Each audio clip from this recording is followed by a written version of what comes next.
Sir, I want to tell this house about a family in Tamil Nadu, a mother and a father, first generation literates. They had only 2 children, not 5, not 6, because they believed in family planning, because the government told them that was the right thing for the country, because they wanted their children to have a better life. That is the story of Tamil Nadu and the South Indian states. Today, Tamil Nadu's total fertility rate is 1.6, lower than France, lower than Australia, lower than United States, your friends. We have completed what the demographers call a demographic transition. Our population is stable. Our women are educated. By every measure of human development, Tamil Nadu is a success story the country has to be proud of. But what does this government say to that family in Tamil Nadu? It says, sorry, you made a wrong choice. You made a mistake by listening to us. You made a mistake by listening to this, because you cared about this country, because you put the country first. You have to suffer. We are going to reduce your representation. Uttar Pradesh's population has grown by 120% since 1971. Tamil Nadu's only by 15%. And contrary to what the Home Minister said yesterday, Clause 4 of the delimitation bill clearly states that the allocations of seats will be on the basis of the latest census figures. The Home Minister says one thing, the bill says another thing. Now, the latest available census is 2011.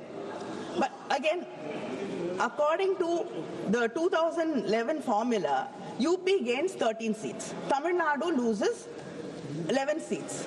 But the Home Minister yesterday told us that by increasing 50%, Tamil Nadu will gain 39 seats, and which has 39 seats will gain 59. Sir, our ideological leader Periyar taught us, justice is not giving every person the same thing. Justice is giving every person what they need and what they deserve. But unfortunately, your government thinks what it needs and what it deserves is what the whole nation deserves and what the whole nation needs. Other than this, let me state 2 critical legal issues present in the bill. The Constitution bill says that the delimitation will be based on such census as Parliament may by law determine. This is vague and leaves everything open. This literally means that whichever party has a majority in Parliament gets to decide which census it is used to draw the electoral map of this country. Today, you might choose 2011. Tomorrow, you can choose 31. And day after, it can be 1991. This shows a non-application of mind or a mind determined to push its own agenda on this country. Second, the Delimitation Commission will be chaired by a retired Supreme Court judge, appointed entirely by the Union government, with no consultation with the Chief Justice of India, no consultation with any state government, and no parliamentary confirmation. As per Clause 5 of the Delimitation Bill, the states get so-called associate members, 5 MPs and 5 MLAs, who are not allowed to vote, who are not allowed to sign the Commission's decisions, not allowed to do anything except sit and watch from the wings. The Home Minister said 50% increase across the state. I want to know what happens when the Delimitation Commission does not agree to the Home Minister's suggestion. Are you going to bulldoze the Delimitation Commission also, like what you are usually used to doing? Or will the government then challenge the orders of the Delimitation Commission? Because the Clause 10 of the Delimitation Bill 2026 says, after the publication of the orders by the Delimitation Commission, these orders cannot be questioned in any court. Where should we go seeking for fair delimitation in such a situation? Where is our guarantee? The Constitution, in Article 368, says that amendments affecting the representation of states in Parliament must be ratified by at least half the state legislatures, not just passed by Parliament, ratified by the states. If this government is so confident that चाहे लोकसभा हो या राज्यसभा हो, जो नए सांसद आते हैं वे हरिवंश जी से बहुत कुछ सीख सकते हैं, बहुत कुछ बातें करके उनसे जान सकते हैं। क्योंकि जब वो पत्रकारिता में थे तो उनकी एक कॉलम चलती थी, हमारा सांसद कैसा हो, हमारा पार्लियामेंट मेंबर कैसा हो। तब उनको शायद पता नहीं होगा, कभी उनको भी बैठना पड़ेगा, लेकिन वो लिखते थे और वो बातों में बहुत ही व्यापकता रहती थी। सदन की गरिमा और बैठने वाले सदस्य का दायित्व और उसके आचार विचार को लेकर भी बहुत गहरा उनका अध्ययन रहता था। और उन बातों का उपयोग आज हमारे सदन के साथी उनके साथ बैठ करके बहुत कुछ जान सकते, सीख सकते हैं। समय की पाबंदी, एक डिसिप्लिन लाइफ में और अपने कर्तव्यों के प्रति गंभीरता, ये आपकी विशेषता रही है और शायद इसी के कारण आप सर्वस्वीकृत व्यक्तित्व आपका विकसित हुआ है। हमने देखा होगा जब से वो राज्यसभा के सदस्य बने हैं, मैं कह सकता हूं कि पूर्ण समय वो सदन में होते हैं।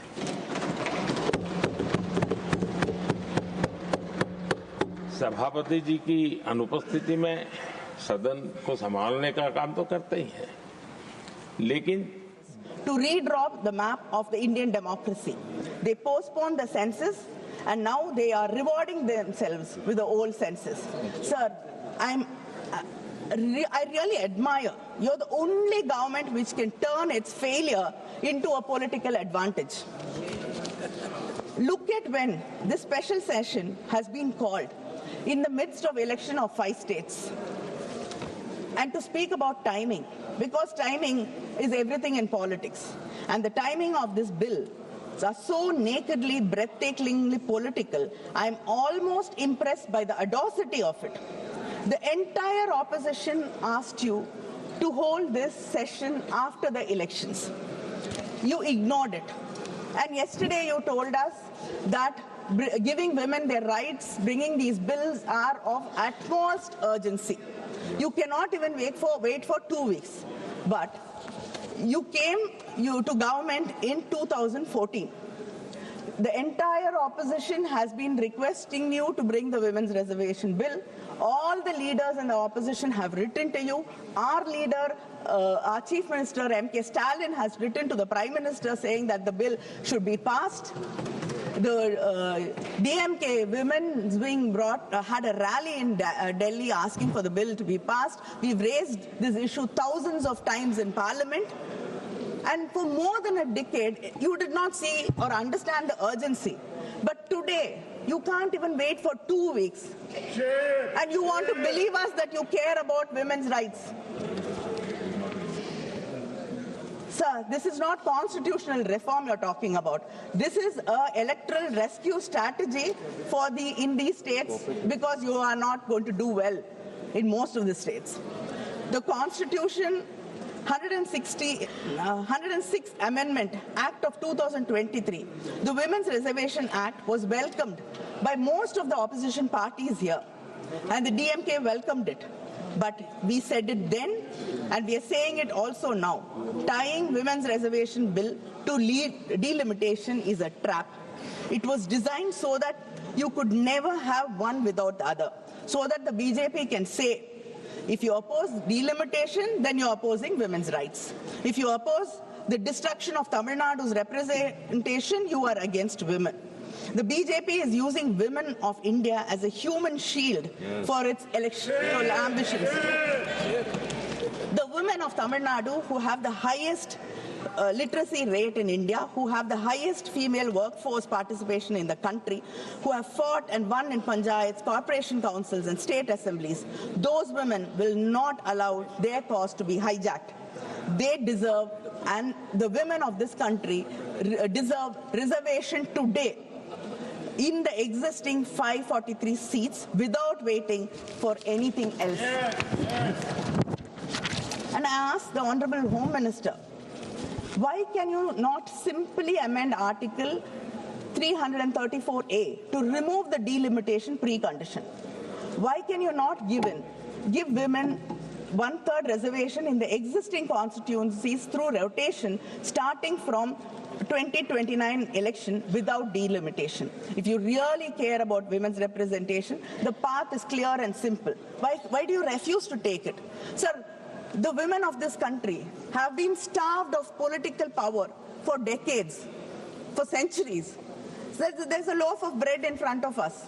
We are saying we are starving. Share it with us. But the government is saying, no, you cannot disturb this loaf. We cannot touch it. We will bake a huge cake and then we'll bring it and then give you a small portion of that. Yes. How does it make any sense? And is this your civilizational commitment? The women of this country have been working hard all their lives. They protected their families, they protected this country, they've sacrificed for the nation.